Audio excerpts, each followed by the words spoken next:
Education টিকে আছে সকলোকে স্বাগতম জনাইছোঁ।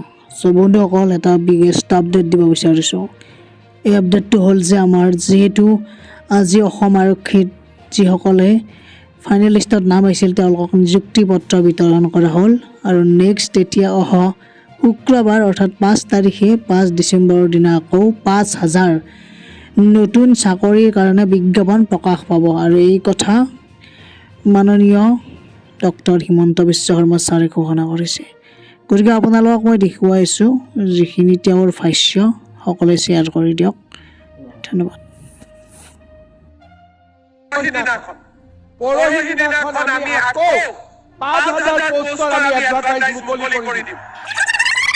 5,000 পোষ্টৰ আমি এডভাৰটাইজ মুকলি কৰি দিম। তাৰ মানে অসমৰ নিযুক্তি চলিয়ে থাকিব।